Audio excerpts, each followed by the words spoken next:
I think one of the hardest things about doing time is not having somebody, you know, who not only just there, because they don't have to just take care of you financially. It's just the mental part, you know what I'm saying? Just not having somebody just there overall. Just caring. Yeah, just caring. Because a lot of people don't have that. And I was mad because they didn't do something for me. And I went to the rec yard. No, matter of fact, I went to lunch. This one of my older homies, Ro. You know who he is. Shout out Ro. Yeah. This one of my older homies, and he I was in a line and I was talking shit, and I was like, niggas act like, I wasn't the factor or something. You know what I'm saying? Like, and he was looking at me crazy, and he told me, man, this is the first time I ever heard this. He told me, man, real niggas reward themselves. He said, man, the streets, they don't have rewards for niggas that keep it real. You get what I'm saying? He said that's and I hold that to be true because that's one of the main things that I want to focus on too, because a lot of the real don't get their flowers, because the rats even get more on the platform than the real niggas do. You get what I'm saying? They find every way to tear a real nigga down. You being too real, you a dummy. You know what I'm saying? You a stupid ass nigga. You know what I'm saying? You a rat, you get on the platform and talk about, you ratting on a nigga who didn't. Like, I don't understand, shit be backwards. But I think that's one of the realest shit he told me. He said real niggas don't reward themselves. And I told myself, like, from that day forward, I never looked for recognition. I mean, I didn't look for recognition, but I never cared for, I stopped caring for the accolades from outside of what I could do for myself. Because if you look at it for real, bro, you do reward yourself, brother. The shit that you have, your accomplishments, those are rewarding. You know what I'm saying? Because I don't feel accomplished too much when people do shit for me for real. Because I feel like I'm gonna do my shit big. You know what I'm saying? I'm appreciative though. I'm very appreciative, but I know for me, I'm gonna take care of myself. So that's probably one of the realest shit he told me. When you was writing the Street Analyst and just being in prison, period, what made you not lose hope? Um, like I said, I never was that type of person, bro. Um, I always felt like shit could get worse. You know, I felt like shit could always be worse. Um, I look at my circumstance and I look at other circumstances around me. For example, um, I remember sitting in a barbershop and the dude was getting a haircut, and another dude knew him, and he knew the dude had AIDS who was gonna get a haircut. You know what I'm saying? And I think that's one of the shit that should give me chills, because that was one of the shit that woke me up to how how you say that? Susceptible I am to some shit could happen to me. Like, I'm thinking like a nigga could stab me, a nigga could hit me across the head with a lock, a nigga could knock me out, a nigga could break my jaw. But this the hidden shit. That's what made me open my eyes to, like, not being so, like, I have to, you gotta look at a broader sense of shit.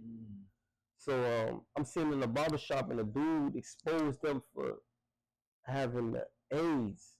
Like, nigga, you finna sit in here and get the cut and get a cut. And the dude was like, he was hurt. And I was like, damn. What the question was again? I said I was bringing it back around. No, I was saying, what made you not lose hope? Okay, yeah. So when I saw that, I was like, damn, I'm sitting there just looking at him like, this nigga dying. Like, you know what I'm saying? Like, nobody, I would have never knew if he didn't expose it. And I always thought to myself, like, bro, it could always be worse. It could always be worse. Like, I have to prepare myself for the next step. You know what I'm saying? Because if it ain't under the dirt, you can always make something happen. Because this nigga's with one leg, one arm. You know what I'm saying? Like they say, the nigga who walking, it's a nigga who walking, it's a nigga who riding the bike, it's a nigga who got a car. Yeah, everybody got to play their position, man. So yeah, I understood that from early on, that, man, no matter what you go through, you just gotta, overcome and just do what you gotta do. What's one of the hardest truths you ever had to accept about yourself? One of the hardest truths I ever had to accept about myself, that I'm not perfect. And nobody on earth is perfect, man. That, you know, that with time that when you find balance, you understand that takes time. You know what I'm saying? Balance don't come easy. So I had to stop being hard on myself on thinking that, you know, every endeavor I think I'm gonna overcome every endeavor. You know what I'm saying? I mean overcome to the point where it's like it's not gonna challenge you or you think it's, you know what I'm saying? Because I done got goddamn discouraged trying to take out a nail, and it's like I had to be like, hold on, like slow down. That's the reason why you can't get it. Like slow down. All right, boom. You can't get it. Go ahead and find somebody who can. You know what I'm saying? But I think it's one of those things that I had to deal with myself. I think you only learn that with time. Yeah. You know what I'm saying? Like with living a little bit more and experience a little bit more, because growing up, especially in the Caribbean household, you don't get a lot of grace. Nah. You don't get a lot of grace in the Caribbean household, like at all. You see what I'm saying? Like they very hard on you. So it's like you damn near kind of feel like you do have to do everything perfect. Yeah. You see what I'm saying? Yeah. So I feel that, dog. Yeah. Especially when you're a breadwinner, you know, because I've been a breadwinner at a young age, and I've always felt like I can do things on my own. I never liked help. I'm appreciative of a lot of things, like I said, but I just ain't never like it. I like to just handle my own business. Like nobody know if I'm fucked up. If I'm fucked up, you ain't gonna know it. You know what I'm saying? Because I'm gonna I know the basics. You know what I'm saying? I understand that you need to be fed. I understand you need to be clothed. You know what I'm saying? And being fed don't mean, you know, 5-course meal. You know what I'm saying? I go to $2-3. I'm going to 7-Eleven. I'm gonna thug this shit out for the week. You know what I'm saying? Just to save them little extra $200-300. So I think that grind and that persistence help too. And being that breadwinner too, you just gotta understand too, like, especially when you get in a position where you go to jail or in prison, you gonna need all the help. You think you can't do that shit by yourself. You know what I'm saying? I watch niggas do it by themselves and they lose it. You know what I'm saying? They get caught up in all the extracurricular shit. They gambling, trying to hustle. Them the niggas you see getting airlifted to the hospital because they gotta hustle. They gotta grind. They gotta snake people out. They think it's still the streets. So it's just a lot of shit that they getting on drugs. That's another thing. But you know, it's a lot, man.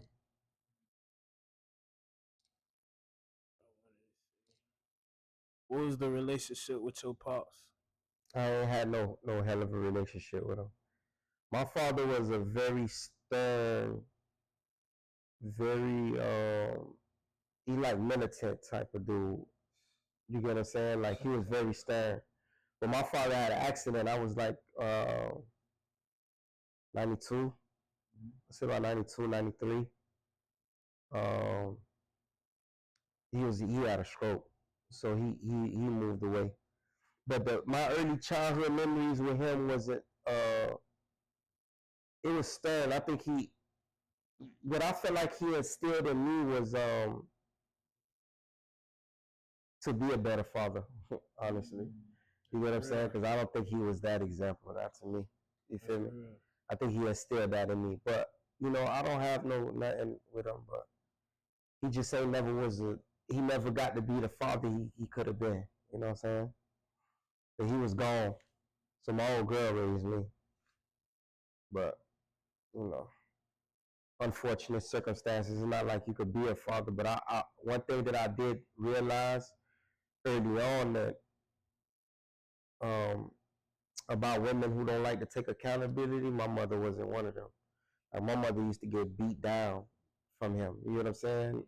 Abused and beat down in front of us. Police getting caught. Like my father used to drink a lot of alcohol, trip out. You know what I'm saying? But when that accident happened, I watched her still make sure we was in his life, make sure we knew who our father was.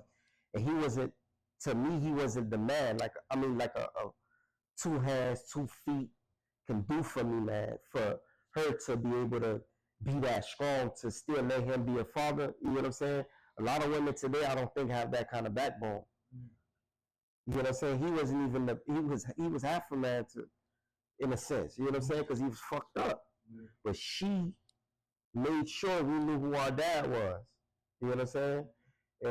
And I salute women who's like that. You know what I'm saying? I salute them wholeheartedly. Because my mother was one of them. Yeah, she made sure of that shit. But yeah, he wasn't, I ain't gonna say he was a non-factor. I always knew who my father was, but he wasn't present as a father, you know, and I don't blame him, you know, for say, because, you know, that's what happens, you know, life have its funny ways of having his own revenge, you know what I'm saying, for the shit you do at the end of the day. So, yeah, that's the story, man. You feel like you had to teach yourself how to be a man growing up? Yeah, because I think I learned early on to accept a lot of responsibility. I raised my sisters. Well, my little sister, the one that's right up under me. I raised her damn near her whole life. When I went to jail, I didn't think she would have made it. She made me proud. You know what I'm saying? Because you know when you, that's why I understand the importance of having a father and being a, you know, especially if you got girls. Shout out to sis. Yeah, shout out to sis, man. She doing great too. She got 3 beautiful girls too. It just, and I have 3 beautiful girls. So it's like I got an all girl family. Like all of us, you know what I'm saying? My oldest sister she got the first. I think she had the first boy. Well, we close, so I'm gonna say she had the first boy. I got an older brother too, but I don't know. Yeah, he had a boy, but I don't know if it's the first boy. It might be a first boy, but we have all girls. I grew up in an all girl family. And it's important for fathers to be there for their children because I raised a sister as if that was my daughter. So that taught me a lot. Do you feel like you carry a lot of weight on your shoulders, is just being who you are in your family and just being the person that you are, period? No, I think it came natural. I think I had to. I think I had to. I think there was a balance there too because as far as family goes, that's a different structure. In our life is family is everything. So everything that I do now is probably because of how I've been structured with my family. The reason why I don't I'm not gonna say that I don't care for friends, but I'm so family orientated. Like I could I like I watch who I keep around me. You know what I'm saying? So a lot of people that I keep around me are family orientated people. I don't keep people around me who don't love their sisters, don't love they family, don't love their mother, don't, you know what I'm saying? I can't fuck with people like that. Oh, you gotta be, you know what I'm saying? Especially if it's forthcoming, if it's out there, if I know, you know what I'm saying? Most of the people I deal with is family orientated, so I feel like my family is what is the rock, you know what I'm saying? And one of my books I wrote in the endeavor, um, I'm not that great with Spanish, but I said it in Spanish in the book because I went into character mode, but I said the rock that never divides, which is family. You know what I'm saying? So I think that's one of the principles that always made me feel like I could never hold a burden. Yeah. I got a 2-part question for you. Was that one of the reasons why you got that tatted on your hand? Well, Omerta? Yeah. Nah, I got Omerta because I'm cut from that cloth for real. Like I've never been the type to I'm from the streets, bro. Like, even though a lot of my street principles and ways are gone, I'm not gonna say like in the street form, I still carry a little bit of those principles. So I base a lot of how I am because of my family. The morals, the integrity, you know what I'm saying? Being a protector, you know what I'm saying? I do that with some of my friends. Like I could never like turn my back on a friend in a certain way. I feel like with the mentality I have, I feel like my issue is with you. Is never to help. fuck you up. Mm. You know what I'm saying? It would never like I want to fuck you up. I wouldn't want to help fuck you up. I would have to do that on my own. And if I can't do that on my own, Ricardo, then I don't feel like you should, throw your people under the bus or not be loyal to your people. I think loyalty and friendship, brotherhood, that shit goes a long way, bro. You know what I'm saying? I think that trust should never be broken under any circumstance. Facts. You get what I'm saying? And if that trust is broken, I feel like if you can handle it, you should handle it. I don't think it, I don't think it'd be handled by throwing you to wolves or no shit like that. And the second question I got is, how do you explain your past to your children? I don't.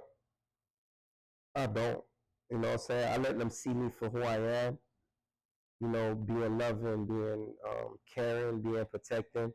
I think children understand to a certain extent, as they get older because I watched a lot of fathers with their children, like with their little boys when they was young, and I could tell like I know my daddy on that, but he's my dad.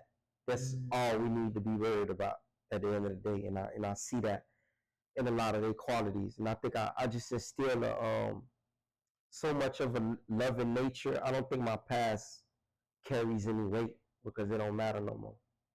You know what I'm saying? I don't think my past matters. I think what I bring forward is what matters. You know what I'm saying? The only way that probably would come up is if I had to teach them about something. You know what I'm saying? Or if they wanted to know a story or some shit like that, I'll probably tell them something, but I don't think I'll make that no pivotal thing in my life. I got plenty of story left. So I think through platforms like Real Spill, you know what I'm saying? Platforms like my platform and the stages that I'm setting, I think they gonna relive my past through these stories. So I think that's how I'm gonna let them live it or hear about it and introduce it to them. What do your daughters mean to you? I mean the word to them. I'll die for them. Yeah. I don't even think I need to say no more. I'll die for them. Straight up. How I feel to be a father. It's different, man. I think it's a lot of patience. Like I say, I built a lot of that through being a father too. It's an experience. It's not something that nobody could tell you how to be a father. I don't think nobody's ever gonna be able to tell you how to parent. You know what I'm saying? I think that has to be a learning experience. A lot of people try to tell you like my mother's kids. I mean my kid's mother. Sometimes will be like, you should do this and do this and do that. But like I say, your experience with that child is your experience with that child. So I think that's how you're gonna be able to learn to build and grow with your child. It's just to be there. Once you be there, day for day, and you're gonna learn. You're gonna have to learn their ways. You have to learn their attitudes. You're gonna know when they're mad. You're gonna know, it gonna be like sometimes I like to be so tough to where it's like I have to teach them vulnerability now. I can't be too tough because I got girls. I got to teach them what it's like to be vulnerable. It's okay to be, to be vulnerable. But at the end of the day, you have to know how to protect yourself too. You know what I'm saying? Because having girls and having boys, I'm not saying it's different, but they're children. Yeah. It's different, but you still have to look at it like they're children. You know what I'm saying? I don't have boys, but if you have boys, you still gonna have to tell your little boys like, don't let nobody come touch you in your pee-pee. Yeah. I gotta tell my little girl that. You know what I'm saying? Here, no. You know what I'm saying? Like I have to teach them that. So, they're children. So at the end of the day, I think you live and you learn and you grow with them. There's no perfect way of parenting, in my opinion. You know what I'm saying? Because you're gonna be too hard sometimes, and you're gonna be a little bit too soft sometimes, but it's a learning curve. How do you bring those hard conversations to the forefront? Like what preparation goes into that? Because how I was raised from the time I was 7, my parents was blood raw. Like they told me, mommy and daddy's gonna die one day. You need to learn how to get it on your own. You see what I'm saying? Like you have sex, dick going vagina. You bust, you have a baby. Don't bring no babies in my house. Type shit. So it's like, how do you bring that to the forefront, knowing like their age and like you said it, literacy, man. Like teaching them. Teaching them. That's basically what it is. It's like, see, your parents was setting the stage for you to see what they already know you're gonna experience at the end of the day. And I what I took from my parents is that I learned not to hide too much, because they gonna see it anyway, especially the world we live in now. My girl get on me sometime about cussing in front of them. She do it too sometime, and I'm not. You know what I'm saying? She do it too. We both do it.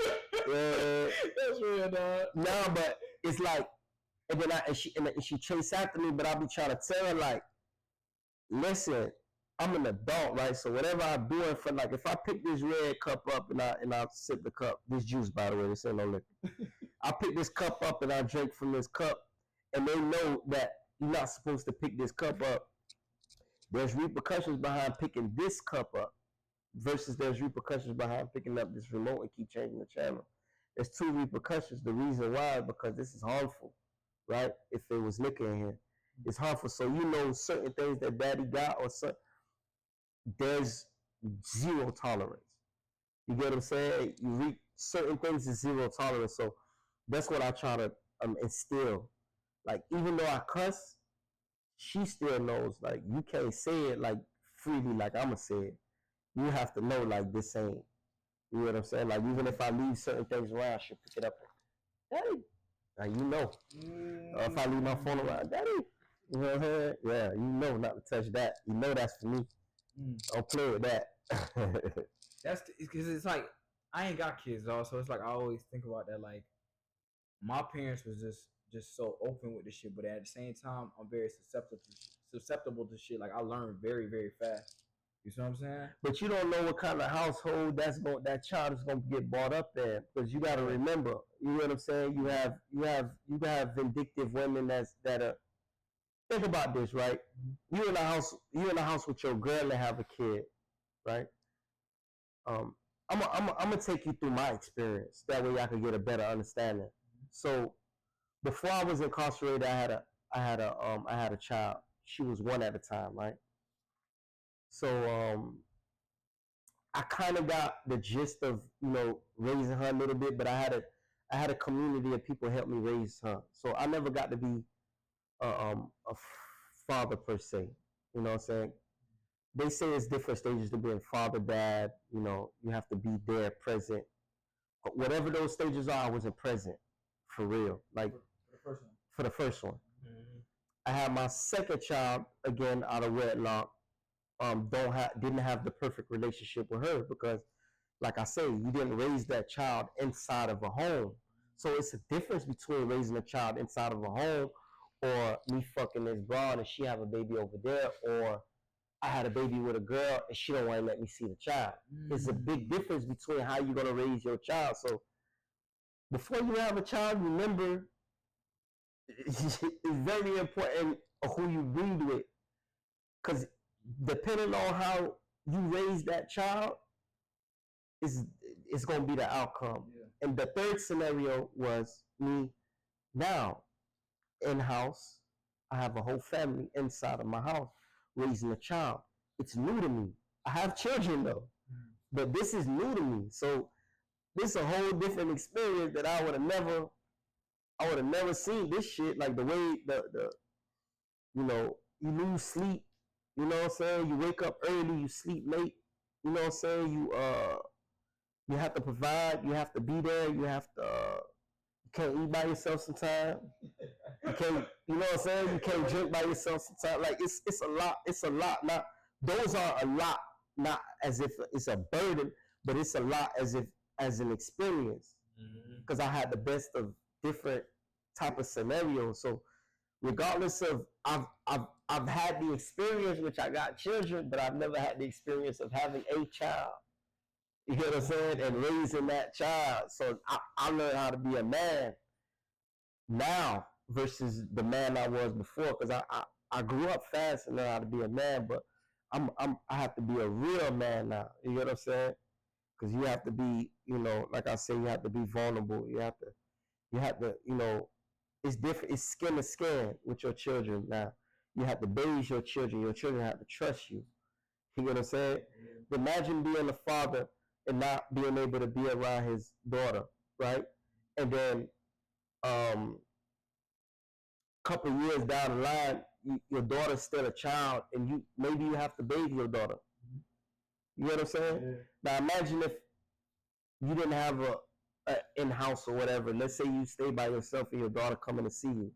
See why I say you got to be careful with what you breed, because now you got to put yourself in a situation where it just get weird. Yeah. You can't raise you can't. It's not gonna be the same child that you want to raise because you don't have that interpersonal relationship. That bond is not there. I don't care. Like, it's not gonna be there. You have to rebuild the trust. So that's why you have to be careful with who you breed with, man. Because if you breed with the wrong person, these are the different type of scenarios you're gonna have to go through. You either gonna go to prison, and raise a child, or try to raise a child from jail, you know what I'm saying, or lose not having a child around. You know what I'm saying? You might be with a girl that, you know, so a lot of the women putting niggas in jail, you know what I'm saying? And then have to come home and try to fight for this child. Like, it's so many different scenarios. I say when you're ready, or when you feel like you're ready, I feel like it has to be organic, bro. It can't be something that you're gonna be able to force. You can't predict what kind of father you're gonna be. You can't predict what kind of situation you're gonna be in. And, you know, bro, you have an experience. All of us done had experiences of not knowing what the situation is gonna be. You know what I'm saying? Even though you pour your heart out and try to make it, a thing is not gonna always fall in that same, you know, category. I think that's another reason why I'm so scared to have a baby with these women, bro. Yeah. Because I can't just give my jit to anybody, bro. Yeah. Because I'm seeing how you act. I'm like, oh yeah, that's for sure the person I don't want to raise my jit. Because how you acting now is how you gonna act when the jit comes. You feel me? So, but guess what? You had all the signs before, bro. That's the thing about life, bro. You know what I'm saying? Life is an open book test. I always say that, bro. All you have to do is find the answers. And a lot of times people gonna always reveal themselves to you beforehand.